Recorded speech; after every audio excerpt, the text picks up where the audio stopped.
Terima kasih Anda masih bersama kami. Bagi Anda yang baru saja bergabung, kami hadirkan kembali 3 berita utama hari ini. Khawatir cuaca ekstrim, korban bencana tanah bergerak di Kabupaten Brebes masih bertahan di lokasi pengungsian. Cegah meluasnya kasus gangguan ginjal akut pada anak, razia obat-obat sirup di sejumlah toko gencar dilakukan. Rayakan Hari Santri Nasional, para santri di Boyolali menggelar kirap bendera merah putih sepanjang 1000 meter.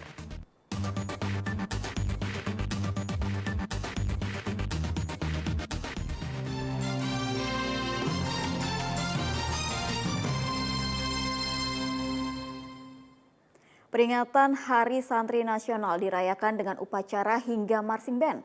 Namun di kota Salatiga, sejumlah santri pingsan saat mengikuti upacara karena teriknya matahari.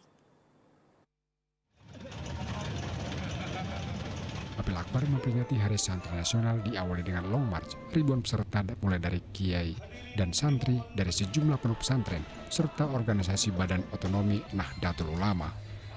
Long march berakhir di Taman Rakyat Selawi, tempat apel akbar santri digelar. Apel akbar dengan maksud agar para santri mencintai tanah air dan siap membela NKRI. Seperti tekad awal resolusi jihad pada 22 Oktober 1945 yang dicetuskan pendiri NU, Hadratus Syekh Kiai Haji Hasyim Asy'ari.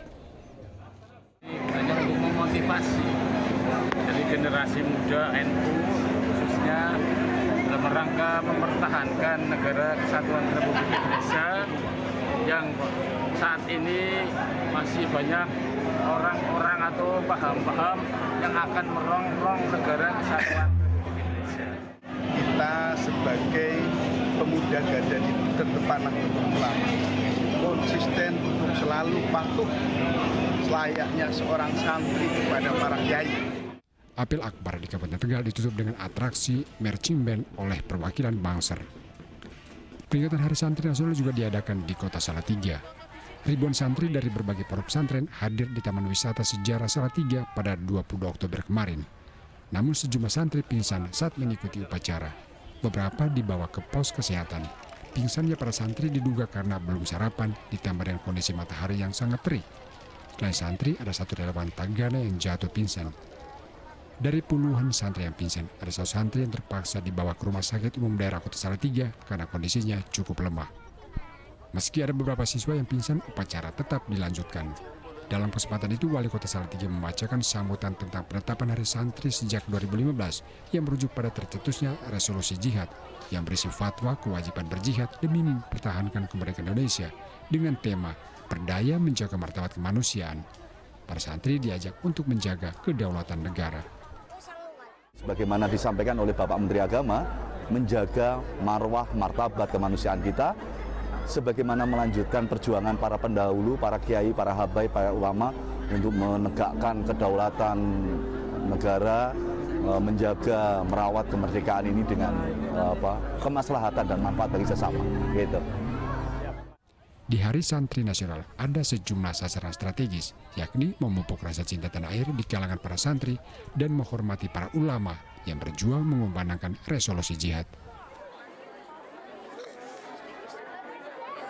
Kuncoro Wijayanto dan Yulianto melaporkan dari Kabupaten Tegal dan Kota Salatiga.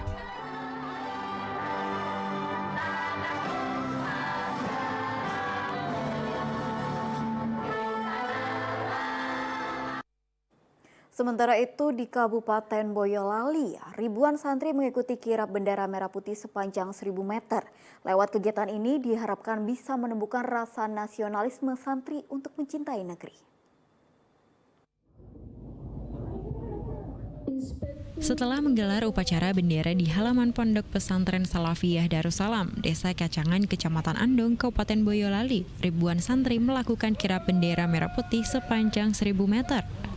Kirap dimulai di Pondok Pesantren Salafiyah Darussalam dengan jarak tempuh lebih dari 3 km. Dibutuhkan 1000 orang untuk membentangkan bendera. Kirap ini sebagai bentuk menumbuhkan rasa nasionalisme santri di hari peringatan Hari Santri Nasional. Untuk menumbuhkan Tasana, Siwasem Santri, dan semuanya yang ikut serta ini untuk mempunyai sifat memiliki atau underbeni NKRI ini yang kita cintai. Dengan tema berdaya menjaga martabat kemanusiaan, para santri juga ingin menunjukkan rasa terima kasih kepada pahlawan yang telah memperjuangkan kemerdekaan. Yulianto melaporkan dari Kabupaten Boyolali. Masih di Hari Santri Nasional, para santri SMK Al-Fatah di Kabupaten Banjarnegara memberi kado istimewa dengan menciptakan alat pendeteksi gerakan tanah dan tanah longsor. Alat deteksi ini mengadaptasi alat dari BPBD yang kini bisa diakses oleh masyarakat sehingga antisipasi dampak bencana bisa terhindarkan. Tinggal di daerah rawan bencana alam tentu menjadikan kekhawatiran tersendiri bagi warga. Bencana alam seperti tanah longsor bisa terjadi kapan saja dan sulit terdeteksi. Hal ini mendorong santri dari sebuah pondok pesantren di Kabupaten Banjarnegara untuk menciptakan alat deteksi tanah longsor. Alat ini diciptakan untuk mengetahui akan terjadinya pergerakan tanah melalui telepon seluler. Sistemnya dengan menyebarkan informasi akan terjadinya gerakan tanah ke seluruh warga melalui ponsel.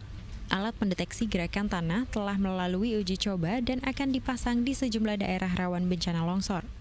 Untuk sistem kerjanya kita menggunakan sensor ultrasonik di mana nanti pergerakan seling yang ditarik nanti bisa terbaca di IoT dan nanti dikirimkan di website serta mobile.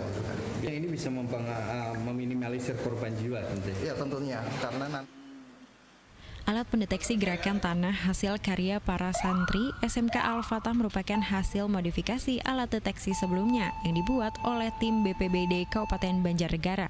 Alat deteksi dini bencana longsor ciptaan tim BPBD Banjarnegara masih beroperasi secara manual. Dengan adanya modifikasi dari para santri, alat deteksi pergerakan tanah bisa bermanfaat semua warga, terutama yang bermukim di wilayah rawan tanah longsor. Terobosan para santri ini disambut BPBD Kabupaten Banjarnegara. Mereka kolaborasi dengan kita yaitu membuat database, jadi semua masyarakat bisa tahu ada pergerakan tanah di koordinat mana, titik mana. Jadi semua tahu, tidak hanya mendengar sebuah public area saja, tidak hanya untuk pemerintah saja, katakanlah Pak Bupatinya saja, Pak Sekdanya aja yang tahu, tapi masyarakat sekitar harus tahu alat ini dipasang di titik ini, rawan ini ada pergerakan, akan terdeteksi, termonitor oleh teman-teman yang dikembangkan ini. Kami sangat terbantukan dengan teknologi sekarang ini karena Alat ini akan dipasang di wilayah yang masuk zona merah rawan bencana tanah longsor. Mardianto melaporkan dari Kabupaten Banjarnegara.